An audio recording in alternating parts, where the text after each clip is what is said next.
السلام علیکم ورحمۃ اللہ وبرکاتہ نحمدہ ونصلی ونسلم علی رسولہ الکریم اما بعد۔ جدید ٹیکنالوجی کا استعمال کر کے حدیث اور علوم حدیث میں منشغل حضرات کے لیے ایک اہم تحفہ ہم نے تیار کیا ہے، جس کا نام ہم نے رکھا المقرر الدراسی للمصطلح۔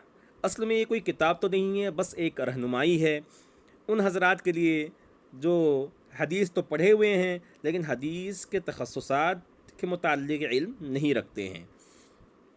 اگر اس کی مطابقت کی گئی، آپ اگر ان کلپس کو دیکھیں اور اس کے ساتھ ساتھ پڑھنے میں لگ گئے تو انشاءاللہ تخصصات کے میدان سے آپ دور نہیں رہیں گے۔ یہ الگ بات ہے کہ ان چیزوں سے نظری طور پر گزر جانے کے بعد کسی متخصص کے پاس کچھ وقت گزار لینا یہ افضل اور بہتر ضرور ہے، اس میں کوئی دو رائے نہیں ہے۔ نام ہم نے رکھا ہے المقرر الدراسی للمصطلح، جیسے کہ نام سے ہی واضح ہے کہ ہم نے ایک دلیل کے طور پر، دلیل جس کو ہم کہہ سکتے ہیں ایک فہرست کے طور پر ہم نے قائم کیا ہوا ہے۔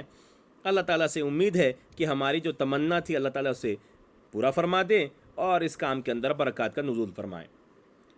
میرے بھائیوں، سب سے پہلا کام جو ایک متخصص کو کرنا ہے وہ یہ ہے کہ تدوین السنہ، یعنی سنت کو جو قلم بند کیا گیا ہے اس کے متعلق جو مواد ہیں، جو مراحل ہیں، اس کے بارے میں صحیح واقفیت طالب علم حاصل کرے۔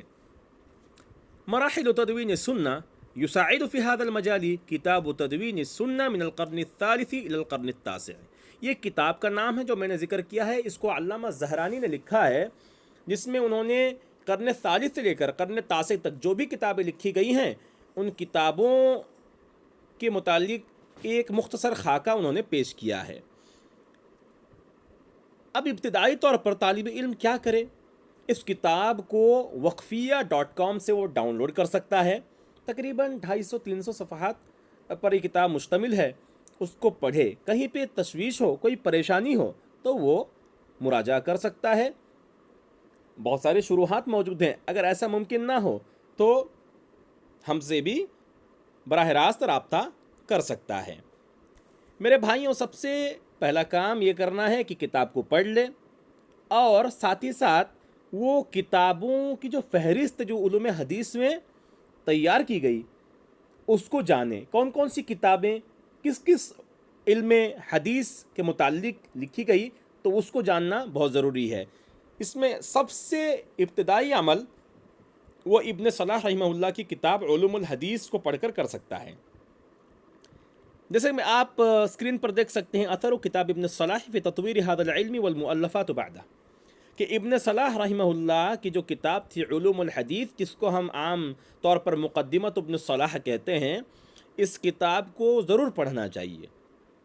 اس کی شروحات بھی آ چکی ہیں، آپ کو ضرور اس کا مطالعہ کرنا چاہیے، کیونکہ یہ کتاب ستون کی حیثیت رکھتی ہے۔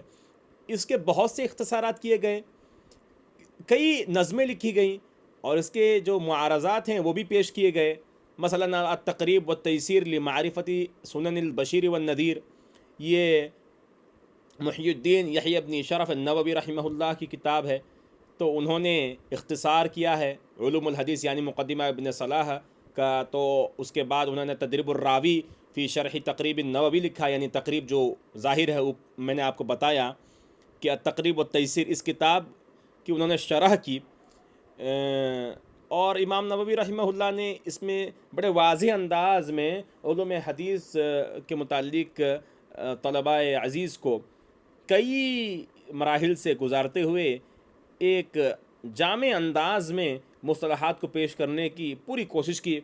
اس کے بعد نظم الدرر فی علم الاثر، جس کو علامہ عراقی نے، جن کا نام زید الدین عبد الرحیم ابن الحسین عراقی ہے، انہوں نے یہ کتاب کو لکھی اور نام سے ظاہر ہے کہ نظم الدرر فی علم الاثر۔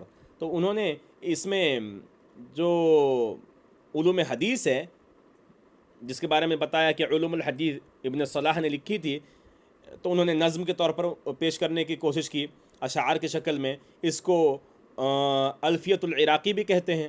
آپ الفیہ کا نام دیکھے ہوں گے، بہت بار ہم دیکھتے ہیں کہ یہ الفیہ میں یہ مصطلحات موجود ہیں، تو ہم کیسے جانیں گے الفیہ کیا ہے؟ تو ہم کو کتاب کے مصنف ان چیزوں سے واقفیت بے حد ضروری ہے۔ اس کے بعد فتح المغیث فی شرح الفیۃ الحدیث، جیسے کہ الفیہ علامہ عراقی نے لکھی، بعد میں آ کے علامہ سخاوی رحمہ اللہ نے، ان کی وفات 902 ہجری میں ہوئی، انہوں نے الفیہ جو عراقی کی لکھی گئی کتاب ہے اس پر انہوں نے